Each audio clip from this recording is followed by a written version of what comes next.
हरे कृष्णा। हर हर महादेव। श्री केदारनाथ धाम।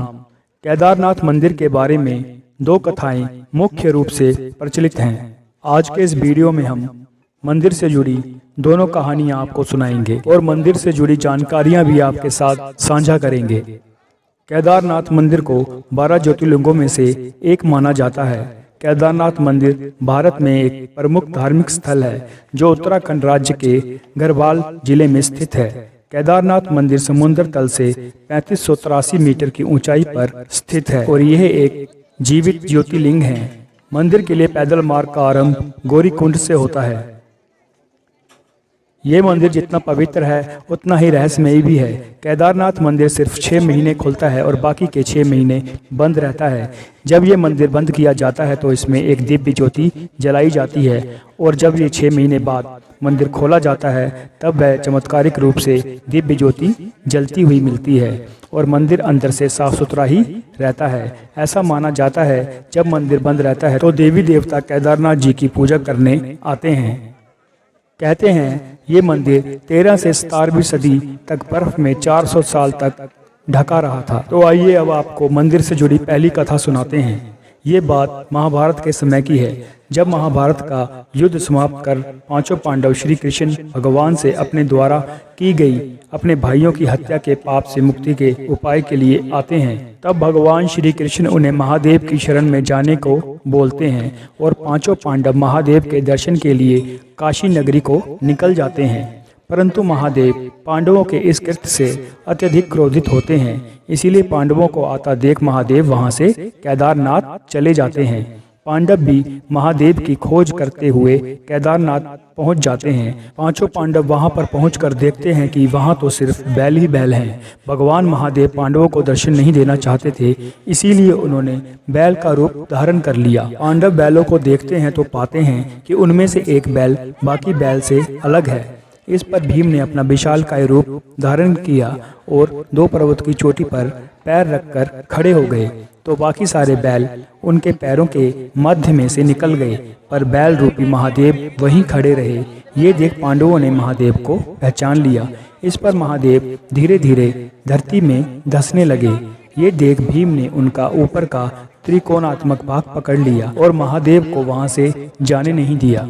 इस पर महादेव उनसे प्रसन्न हो गए और उनको अपने भाइयों की हत्या के पाप से मुक्त कर दिया और वहां से अंतर्धान हो गए।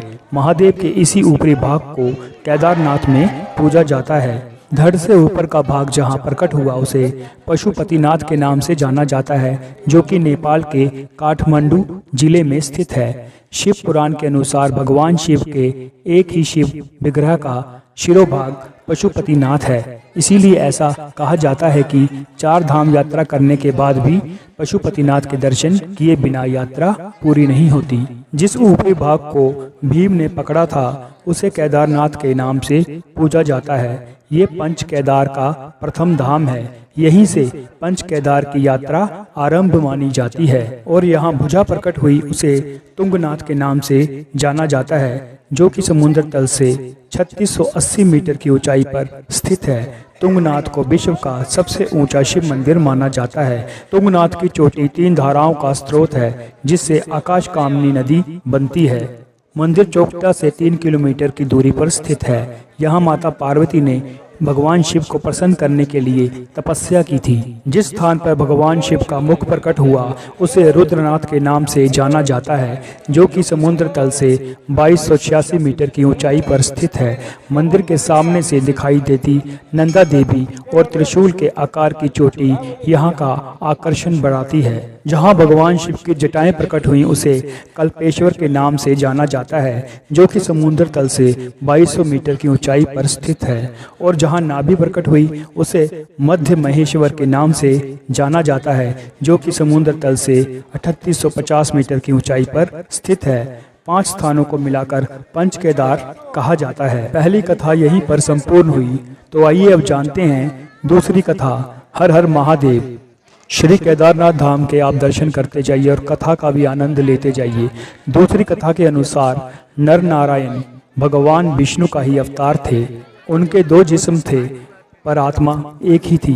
वह बड़े ही तपस्वी थे। नर और नारायण के वर्षों के कठोर तब से प्रसन्न होकर महादेव ने वर मांगने को कहा और नर नारायण ने महादेव को अपने प्रत्यक्ष रूप में यहीं रहने का वर मांगा, जिससे लोगों का कल्याण हो सके।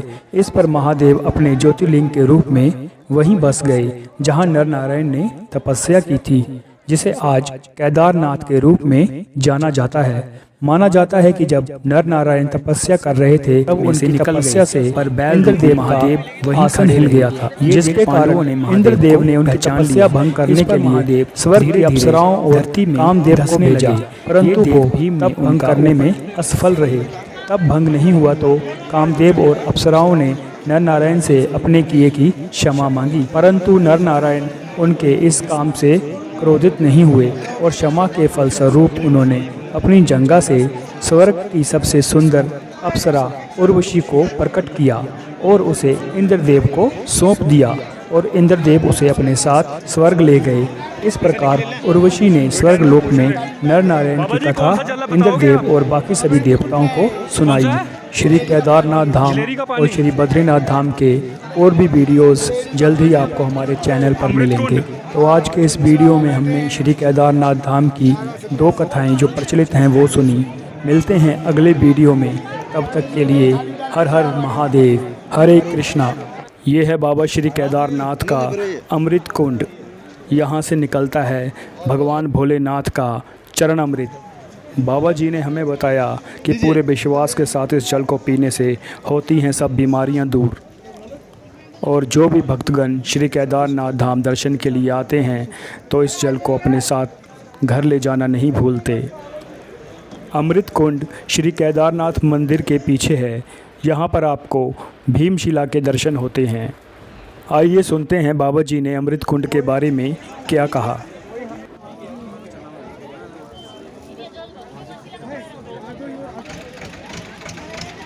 भोले बाबा का चरणामृत, अच्छा बनाया हुआ जल है। अच्छा, घर पे ले जाया जाता है, आसमन किया जाता है। ठीक है। अब विधि विधान से इसका पूजा क्या बोले माने कैंसर जैसा बीमारी ठीक कर दिया इस जल ने भी। अच्छा, कैंसर जैसा बीमारी भी ठीक हो जाता है। दिया जो विधि विधान से मानता है तो ठीक है। भगवान शिव को मानता है तो ठीक। तो ये जल के ना बहुत कैसी है, पूजा पाठ में इसका उपयोग करता है, गंगा जल के जैसा मानता है शुभ कार्य के लिए। हाँ जी। भगवान का चढ़ाया हुआ जल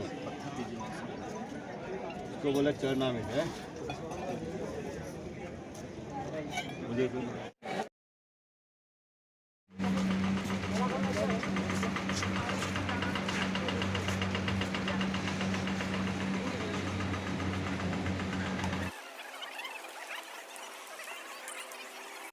हर हर महादेव, ओम नमः शिवाय। हर हर महादेव। श्री केदारनाथ का चमत्कारिक रेतस कुंड। यहाँ पर भगवान शिव का नाम लेने से, हर हर महादेव बोलने से निकलते हैं पानी के बुलबुले। जय शिव शंभू, जय भोलेनाथ। हर हर महादेव, हर हर महादेव, हर हर महादेव, हर हर महादेव, मेरे तरह हर हर महादेव, हर हर महादेव, ओम नमः शिवाय। हर हर महादेव। ओम नमः शिवाय, ओम नमः शिवाय।